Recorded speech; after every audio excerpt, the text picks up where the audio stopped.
एक दिन की बात है, बिंदु जी के जीवन का नियम था कि वृंदावन में जब वे रहते हैं, हर सायंकालीन बिहारी जी के मंदिर में बिहारी जी का दर्शन करने के लिए जाते हैं।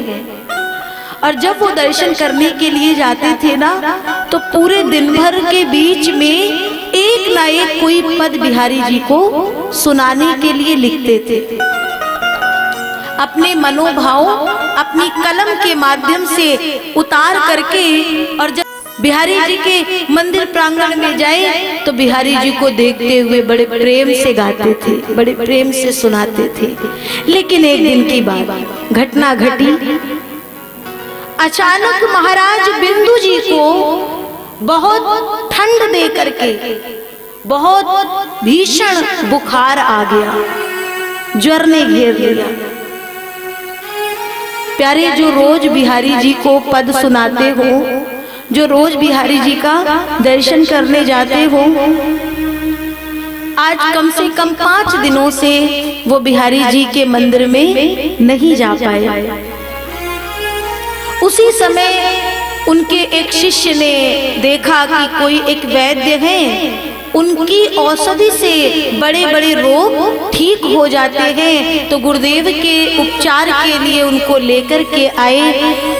वैद्य जी के उपचार से बिंदु जी में थोड़ी कुछ सुधार आई तबीयत में। 6वें दिन उन्होंने कहा, अपने शिष्य से बोले, सुनो, बिहारी जी की याद आ रही है, मन नहीं लग रहा है। स्थिति ऐसी थी कि खड़े होते नहीं बन रहा था, खड़े हो रहे हैं तो अचानक से चक्कर आकर के गिर जा रहे हैं। लेकिन तो भी शिष्य से कहते हैं, बिहारी जी का दर्शन नहीं किया, मन नहीं लग रहा है, आज शाम को बिहारी जी के पास जाऊंगा। शिष्यों ने कहा, गुरुदेव आपका स्वास्थ्य ठीक नहीं लग रहा है, कैसे चल पाओगे, कैसे जाओगे? बोले, तुम इतने शिष्य हो मेरे साथ, क्या मुझे पकड़ करके बिहारी जी नहीं ले जा सकते हो? आज न जाने क्यों मुझे भी वृंदावन की बड़ी याद आ रही है, बिहारी जी की बड़ी याद आ रही है, क्योंकि मैं वृंदावन में थी तो बिहारी जी लगभग प्रतिदिन बुलाते थे। सुनिएगा ध्यान से।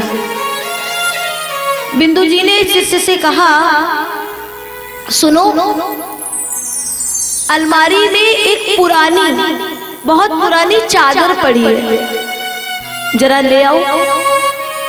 शिष्य को लगा बहुत पुरानी चादर गुरुदेव मांग रहे हैं। अलमारी खोल के देखा तो बोले, बहुत पुरानी चादर है। जो सबसे पुरानी चादर दिखी उसमें कई पैबंद लगे हुए हैं। उसको लेकर के आए, गुरुदेव यही है? हाँ यही है। बोले, आखिर इसमें ऐसा क्या है? बिंदु जी ने उसी चादर को ओढ़ा और चल दिए। जैसे ही बिहारी जी के मंदिर प्रांगण में पहुंचे और चौखट में बाईं ओर से दीवार में टेक लगा करके और बिहारी जी का दर्शन कर रहे थे, हृदय कांप गया, क्योंकि आज तक बिहारी जी आए तो कभी बिना पद के नहीं आए, कभी बिना पद लिखे, बिना पद सुनाए वापस नहीं लौटे। लेकिन आज शरीर में सामर्थ्य नहीं थी, अस्वस्थ थे, इसलिए कोई नया पद नहीं लिख पाए, बिहारी जी को सुना नहीं पाए। अचानक जैसे ही बिहारी जी का दर्शन किए, नेत्रों से आंसुओं का समुद्र फूट पड़ा। प्रभु आ तो गया, लेकिन सुनाने के लिए कुछ नया नहीं है। भाव बहुत है, लेकिन उसको पंक्तिबद्ध ढंग से मैं अपनी कलम से उतार नहीं पाया गोविंद। और इतना कह करके दर्शन करके और जैसे ही पीछे मुड़े, अचानक उन्हें लगा जैसे बिंदु जी की उस चादर को बिहारी जी ने पकड़ लिया। इधर जैसे ही मुड़े, पीछे चादर कोई खींच रहा है और सामने लग रहा है कि एक छोटे से बालक के रूप में बिहारी जी कह रहे हैं, क्यों आज पद नहीं सुनाओगे?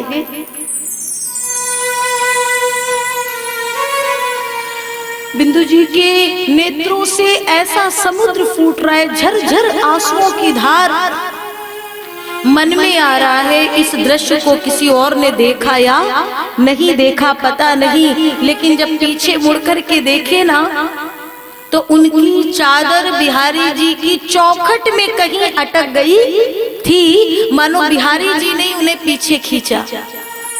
पलट करके देखे तो फिर से पुनः वहीं से गाते हैं, कृपा की ना होती जो आदत तुम्हारी तो सुनी ही रहती अदालत तुम्हारी।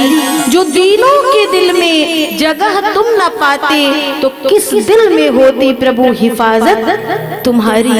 ये अचानक सहसा बिंदु जी के ये वचन निकले, कोई पद पहले से नहीं लिखा था, ये मन के भाव निकले। और तब संतों ने कहा, गोविंद हम तुम्हारे ऐसे भक्त हैं, हम भक्तों को आपके सिवा, आपकी कृपा के सिवा और कुछ नहीं चाहिए। जिस दिन तुम्हारे जीवन में वो घड़ी आ जाए, वो पल आ जाए कि ठाकुर जी की सेवा करते करते, ठाकुर जी का कीर्तन गाते गाते या कहीं कथा सुनते सुनते, मैंने कल भी कहा था यदि नेत्रों से प्रेमाश्रु बह चले तो समझ लेना अंतर के मैल को धोने के लिए गोविंद ने जल की व्यवस्था कर दी है।